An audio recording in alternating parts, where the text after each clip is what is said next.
This tiny little device is one of the best ways to keep your personal secrets secret. It's called a Titan key. And if you haven't heard of it, I highly recommend that you check it out.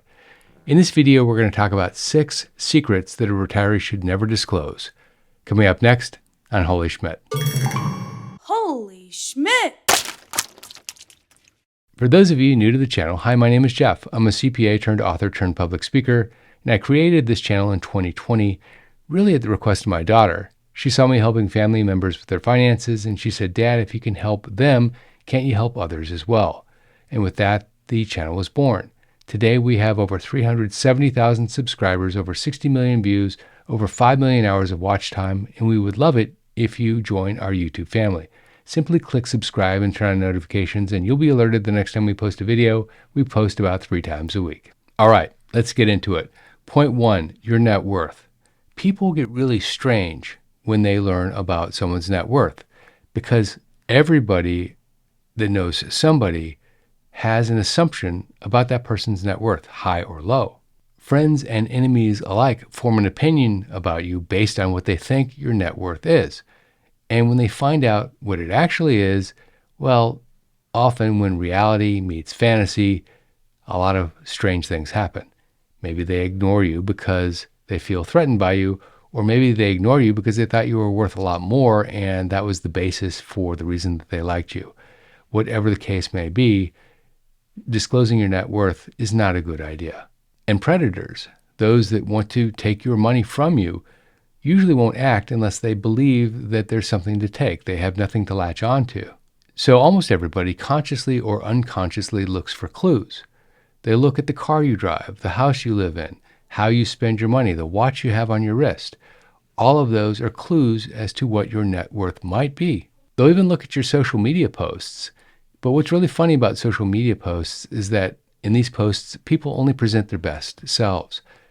They don't present the picture of them waking up in the morning with their hair sticking up right before they go brush their teeth. It's always them in the sports car, even if it's a rented Ferrari, for example, driving down the road, taking a selfie. Now, others present their best selves in a different way. They don't display wealth, but they show actions, things that are interesting. They might show pictures of their family on the 4th of July with them behind a grill. And that person, you might think, has a very modest lifestyle because they're not showing their trappings of wealth. But you can't tell from a social media post. But it creates risk. Now, is there ever an exception to disclosing your net worth? Well, if someone needs to know, and I mean really needs to know, and the one that comes to mind is a fiduciary, which is a financial planner who acts on your behalf, legally acts on your behalf. Sure, it might be necessary for you to disclose your net worth to them. But outside of a situation where someone really needs to know, it's probably not in your best interest to disclose that information. Next up, health information and medical vulnerabilities. Now, this one is a little counterintuitive because I know a lot of people will just lay it all out there. They'll talk about everything that is wrong with them. But medical issues can open up an entirely new level of scams from people that purport to be medical providers who will only release specific information if you give them your credit card and pay for it, to scam cures for diseases that might not really have a cure. And people fall for these medical scams much more easily than other scams. Why? Because people generally trust their doctor, and if someone has your financial information, they might be part of the team, even if they're not. There are even horror stories of extortion. One of the most infamous is the horror story of Michael Schumacher, the race car driver. Schumacher was one of the winningest race car drivers in the history of motorsport. He won 7 championships, 5 of which were driving for Team Ferrari. And he continued to drive year after year until he got into an accident that ended his career. Now, most people think driving a race car is inherently dangerous, and it is. And that's just the nature of the game. People get in accidents. People die. It happens from time to time, unfortunately. But his accident was not on the racetrack. He was skiing in the French Alps in December of 2013, and something went horribly wrong. He was skiing off-piste, which means off of the marked trail. And the fact is, only about 10% of skiers will actually do this. I'm an avid skier, and I would never ski off-piste. But basically, he was skiing between 2 groomed runs, which means that he was skiing in the woods, and there was a rock that was below snow level, but just below snow level, and he hit it, and he went flying forward. Now, I won't describe the rest, other than to say that he was in the hospital for 6 months in a medically induced coma for a large part of that time. And when he was released to his home in Lake Geneva, and he has since disappeared effectively. He's gone off the map. That was in mid-2014. So no one's seen him since mid-2014. And really no one's seen him since December of 2013 when he went into the hospital. Before that, he was seen regularly because he was the superstar of the race circuit.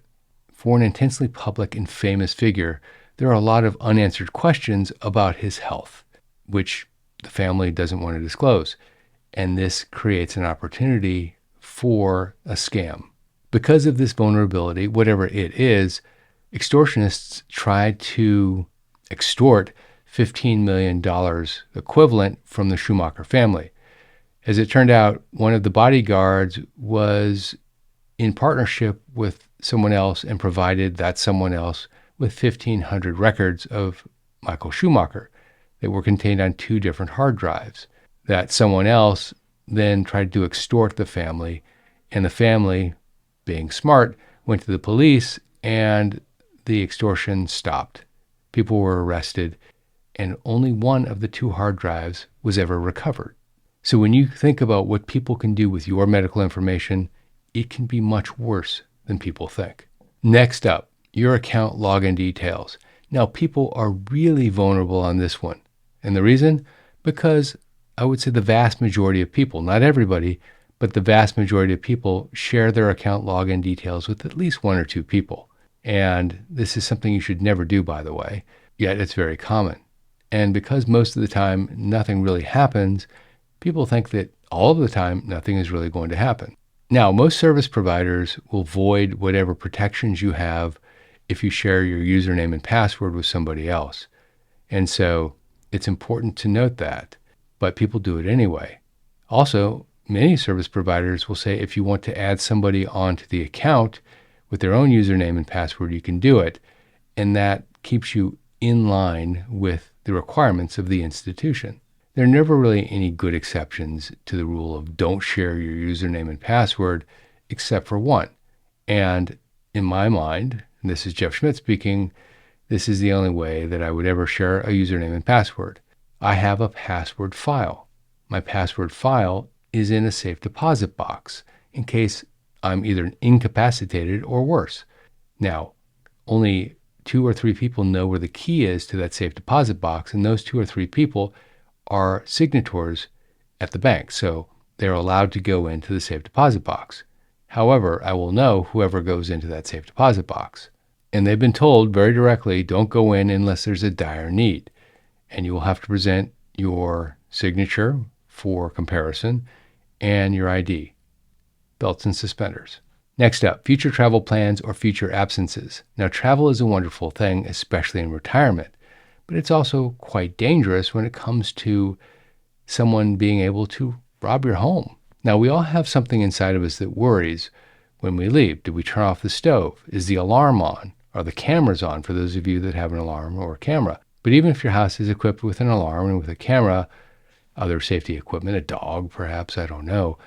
But even if you have all of that, there are specific vulnerabilities that you need to be aware of. And most people don't even think about it. The first vulnerability is when you go to the airport, if you use a rideshare or a local taxi service, they know you're going to the airport.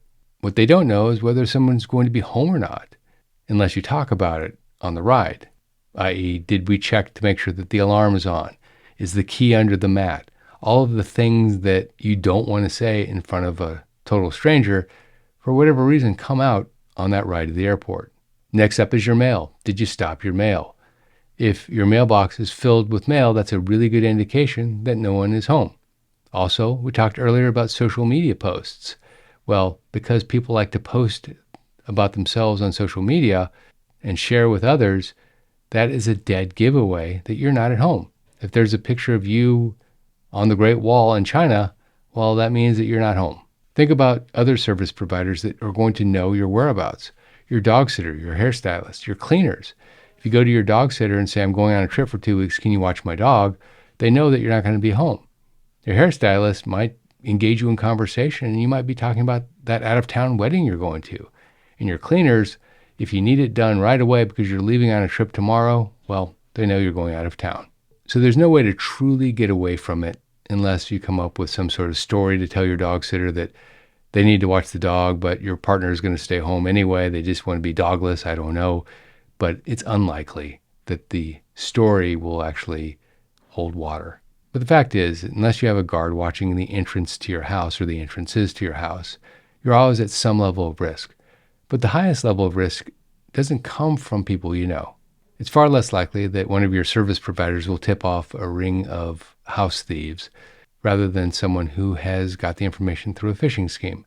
Now, when you think about phishing, most people think about that email you get that looks like your bank until you check the from line, and then you click on it to find that it's some weird email address, and they're just naming the link the name of your bank. But there's one that catches people out quite frequently. It's the market research firm at the mall. Now, we've all walked into a mall and had someone stop us and say, I'll give you this coupon for a free Subway sandwich if you answer these 10 questions. Sometimes you say yes, sometimes you say no, but if you're getting something for free, oftentimes people will say yes. But what if that person isn't working for a market research firm at all? This is a big scam. They watch you get out of your car, and if it's a nice car like a BMW or a Lexus or a Mercedes, as you enter the mall, they approach you. They identify themselves as a member of the ABC research firm, and if you'll answer 10 questions, they'll give you a free Subway coupon. And of course, you're hungry, so it seems like a great idea. 7 or 8 of those questions will be innocuous enough, and then 2 might be something like, which of these banks have you heard of, and when was the last time you went on a vacation? And they want you to talk, and they'll ask follow-on questions with those questions, just like they do the other questions. But that's what they need to know when it comes to whether you're going to be home or what type of information they need to get from you from your bank. Next up, the one that most people really think about, their social security number. Now, I can count on one hand the institutions that actually need your social security number. Your employer does because they need to pay you.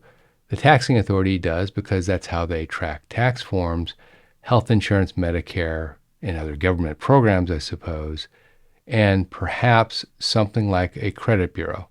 That's about it. But the question, what's your social security number, is asked more often than in those instances, and people just give it up. Now, what do people need a social security number for? Usually the big risk points are to apply for a loan or to gain employment, although I suppose someone might want to pay your taxes or try to get your tax return, but the first 2 are the more likely culprits. Someone can apply for a loan and then just take the money and run. That happens from time to time. And if someone uses your social security number to gain employment, well, it's unlikely that they're going to try to claim your social security. But when you go to file for social security and you see employment on your record that isn't yours, well, that creates a bit of friction that you need to deal with. Next up, details of your estate. Releasing your information to family members about who gets what usually isn't a great idea. People do it, but there are some issues with it.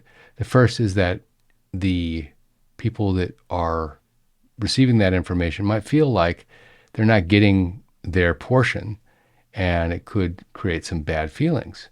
Conversely, they could petition you to change your will because they feel like something's wrong. It could also create infighting within the family because one sibling could feel like they are being taken advantage of or they're not getting their fair share, and they're arguing not only with you, but their brother or sister, or whoever else is getting the other part of the inheritance. And if it's a big enough number, it might create laziness. Someone that knows that they're going to have their retirement completely taken care of, and why work too hard because who needs to?